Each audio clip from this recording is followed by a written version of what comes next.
रुक्मणी जी कृष्ण भगवान बैठा हो रुक्मणी जी कृष्ण भगवान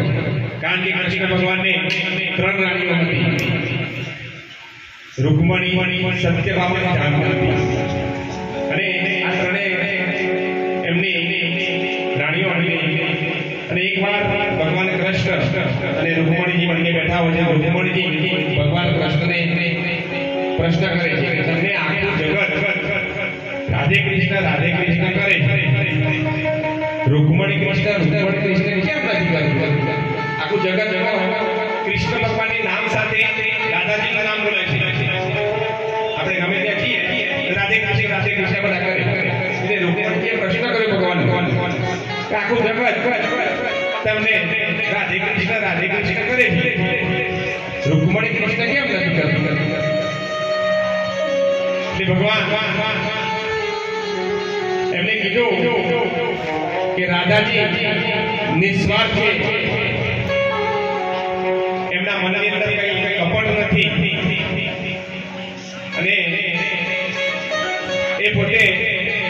કોઈના પ્રત્યે ઈર્ષ્યા ભાવ રાખતા નથી તો કેમ સ્વામી હું એમના જેવી નથી ભગવાને કશું જવાબ આપ્યો નહીં रुक्मणी હું રાધા જેવી નથી નિષ્કપટ નથી નિસ્વાર્થ નથી ભોળી નથી ભગવાન હસે છે પછી થોડો સમય જાય છે અને ભગવાને લીલા રચે છે કૃષ્ણ ભગવાન કેવી લીલા એ પોતે બીમાર પડી જાય ભગવાન કૃષ્ણ અને એવા બીમાર પડી જાય છે બધી રાણીઓને એમની મહેલની અંદર બધાને એમ લાગે છે કે હવે દ્વારકાધીશ વધુ જીવશે નહીં એવામાં નારદ મુનિ ત્યાંથી પસાર થતા હોય અને રૂકમણીજી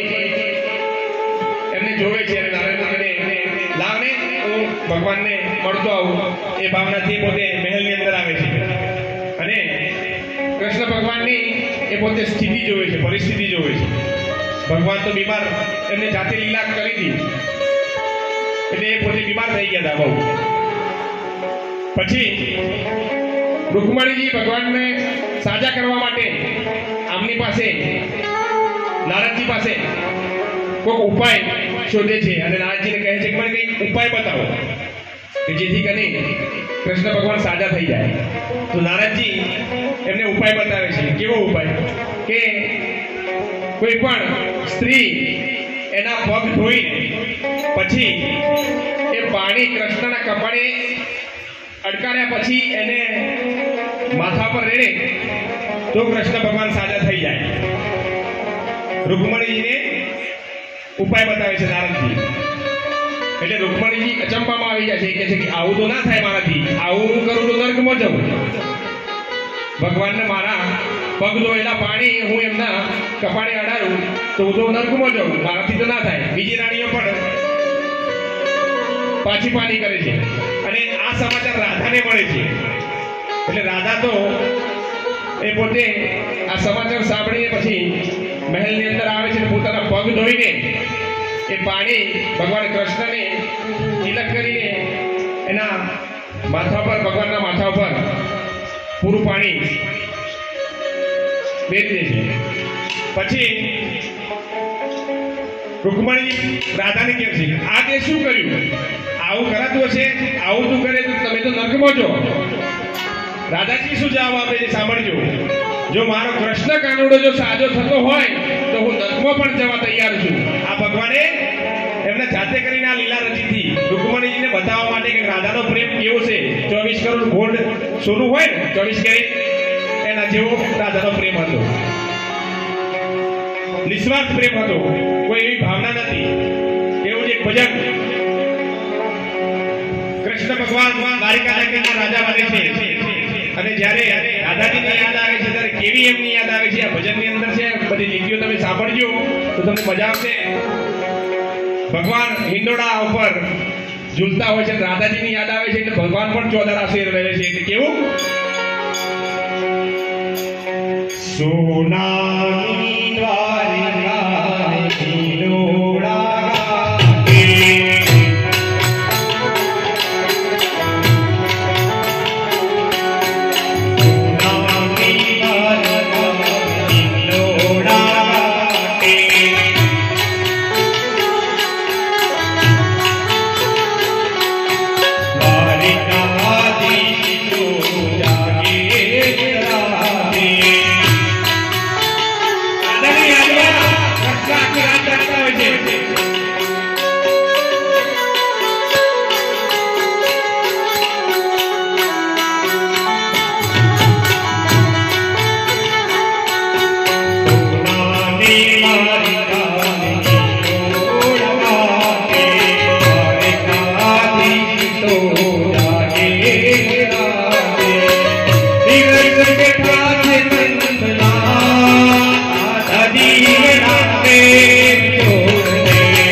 વિના મુરલી અધૂરી